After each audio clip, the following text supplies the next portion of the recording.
Halo teman-teman, perkenalkan nama saya Kujasto Jendrewelai. Saya mahasiswa dari Universitas Kristen Indonesia Maluku, Fakultas Ilmu Komputer, Prodi Informatika. Pada kesempatan kali ini saya akan menjelaskan tentang faktor komputer. Yang pertama, sistem komputer secara umum, peralatan masukan teks, peralatan penempatan posisi penunjuk, peralatan output pencetakan, memori format, penyimpanan data atas kinerja interaksi manusia dan komputer. Kita masuk pada yang pertama, sistem komputer secara umum. Sistem komputer merupakan sekumpulan perangkat komputer yang saling berinteraksi dan sehingga berinteraksi antara satu dengan lain untuk menjalankan sebuah proses pengolahan data. Dapat menghasilkan suatu informasi yang sangat dibutuhkan oleh penggunanya.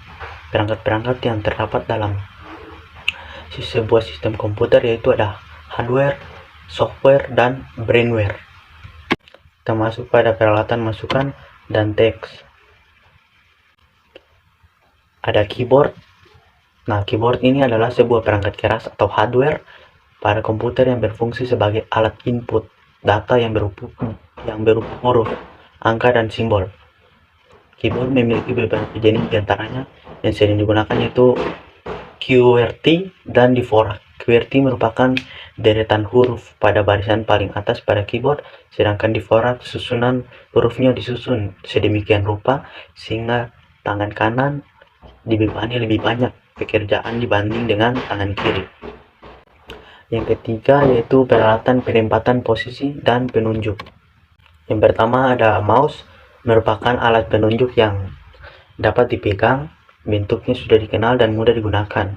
Karakteristiknya yaitu bergerak di bidang datar, mempunyai 1 sampai 3 tombol yang berfungsi sebagai pemilih, penanda, menggambar, dan lain-lain.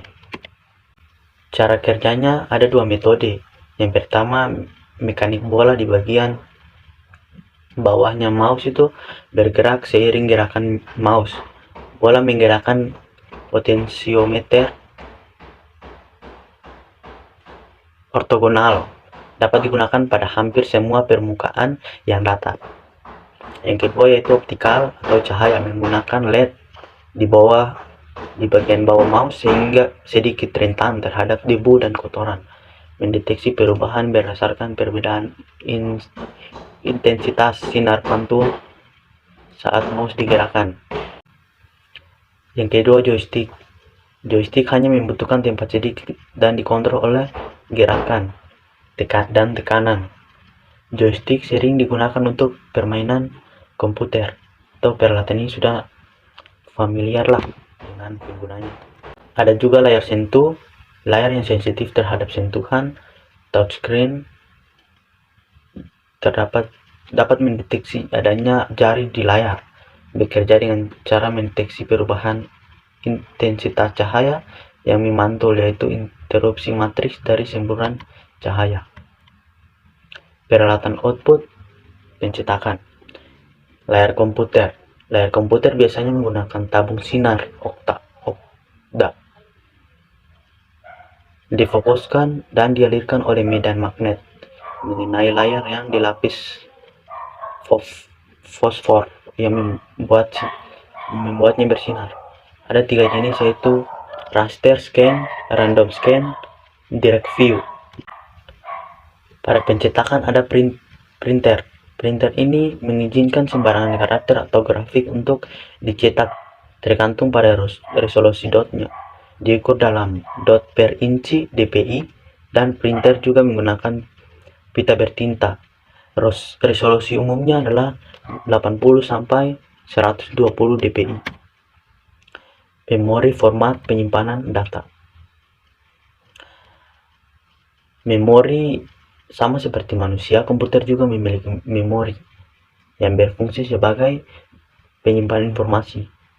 Ini beberapa tipe memori, ada register, change memory, disk change, magnetic disk, magnetic type, optical disk. Format penyimpanan data ada ASCII, RTF, XML, QuickTime. Dan ini adalah bermacam-macam format penyimpanan untuk file. Ada PostScript, GIF, TIFF, speech, JPG, dan lain-lain. Batas kinerja interaksi manusia dan komputer. Batas kinerjanya, yang pertama batas komputasi, yang kedua batas saluran penyimpanan, batas grafik, dan yang keempat kapasitas jaringan.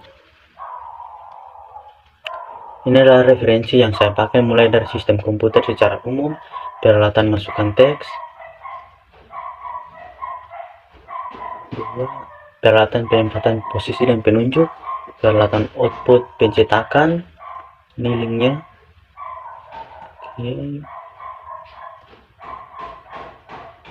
Kelima, memori format penyimpanan data, dan yang terakhir batas kinerja interaksi manusia dan komputer. Itu saja yang bisa saya sampaikan. Atas perhatiannya saya ucapkan terima kasih.